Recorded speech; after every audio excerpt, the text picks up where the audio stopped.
ബീഹാർ നിയമസഭാ തെരഞ്ഞെടുപ്പ് തീയതി പ്രഖ്യാപിച്ചു. 2 ഘട്ടങ്ങളിലായി നവംബർ 6-നും 11-നുമാണ് വോട്ടെടുപ്പ് നടക്കുക. നവംബർ 14-ലാണ് ഫലപ്രഖ്യാപനം. തെരഞ്ഞെടുപ്പ് നടപടികൾ പൂർണ്ണമായും സുതാര്യ ആകുമെന്നും വോട്ടർ പട്ടിക തീവ്ര പരിഷ്കരണ നടപടിയിലൂടെ ശുദ്ധീകരിച്ചതായും മുഖ്യ തെരഞ്ഞെടുപ്പ് കമ്മീഷണർ ജ്ഞാനേഷ് കുമാർ വ്യക്തമാക്കി.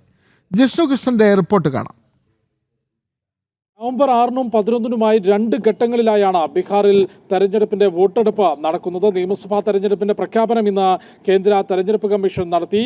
വിജ്ഞാപനം പുറത്തിറങ്ങുന്നത് മുതൽ ഫലപ്രഖ്യാപനം വരെ തെരഞ്ഞെടുപ്പിന്റെ മുഴുവൻ നടപടികളും സുതാര്യമായിരിക്കുമെന്നും ഒപ്പം തെരഞ്ഞെടുപ്പിന്റെ ക്രമീകരണങ്ങൾ കൂടുതൽ കുറ്റമറ്റതാക്കിയിട്ടുണ്ടെന്നും സുരക്ഷാ ക്രമീകരണങ്ങൾ വർദ്ധിപ്പിച്ചിട്ടുണ്ട് തുടങ്ങിയിട്ടുള്ള കാര്യങ്ങൾ കൂടിയാണ് മുഖ്യ തെരഞ്ഞെടുപ്പ് കമ്മീഷൻ ജ്ഞാനേഷ് കുമാർ വ്യക്തമാക്കിയിട്ടുള്ളത്. ഒപ്പം ബീഹാറിൽ വോട്ടർ പട്ടിക കുറ്റമറ്റതാക്കുന്നതിന് ശുദ്ധീകരിക്കുന്നതിനുള്ള പ്രവൃത്തിയാണ് തീവ്ര പരിഷ്കരണ നടപടിയിലൂടെ ചെയ്തിട്ടുള്ളത്. ആരുടെയും വോട്ടവകാശം കവരുന്നതിനല്ല, ഒപ്പം അനധികൃതമായി വോട്ടവകാശം നേടിയവരെ പുറത്താക്കുന്നതിനാണ് തീവ്ര പരിഷ്കരണ നടപടി കൊണ്ടുവന്നിട്ടുള്ളത്. അത് വലിയ വിജയമായിരുന്നു.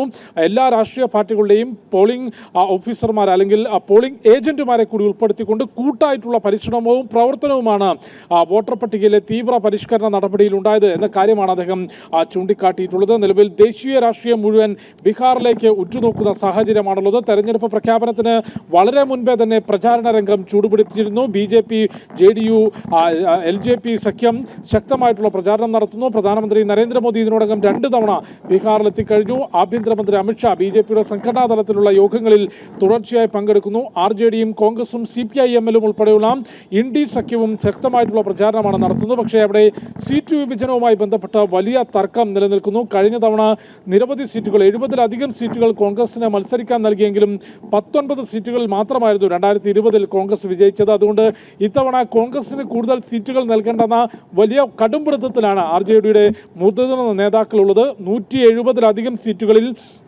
RJD തന്നെ മത്സരിക്കണമെന്നും കോൺഗ്രസിന് കൂടുതൽ സീറ്റുകൾ നൽകേണ്ടതില്ല എന്നുള്ളതാണ് മുന്നണി യോഗത്തിൽ തന്നെ RJDയുടെ ചില മുതിർന്ന നേതാക്കൾ ആവശ്യപ്പെട്ടിട്ടുള്ള തരത്തിൽ സീറ്റ് വിഭജനവുമായി ഇന്ത്യ മുന്നണിക്കുള്ളിൽ തർക്കം നിലനിൽക്കുന്നു. ഒപ്പം BJP, JDU സഖ്യമാകട്ടെ മുൻപ് RJDയുടെ ജംഗിൾ രാജ് ഭരണം ഓർമ്മപ്പെടുത്തിക്കൊണ്ടും നിലവിൽ മോദി സർക്കാരിൻ്റെയും ഒപ്പം സംസ്ഥാന സർക്കാരിൻ്റെയും ഡബിൾ എഞ്ചിൻ സർക്കാരിൻ്റെ വികസന നേട്ടങ്ങൾ ഉയർത്തിക്കാണിച്ചുകൊണ്ടുമുള്ള പ്രചാരണ പ്രവർത്തനങ്ങൾക്കാണ് ഇതിനോടകം തന്നെ തുടക്കം കുറിച്ചിട്ടുള്ളത്. 2 ഘട്ടങ്ങളിലായി നവംബർ 6-നും 11-നും വോട്ടെടുപ്പ് നടക്കും. നവംബർ 14-നായിരിക്കും ബീഹാർ നിയമസഭാ തെരഞ്ഞെടുപ്പിന്റെ വോട്ടെണ്ണൽ ഫലപ്രഖ്യാപനം ഉണ്ടാവുക.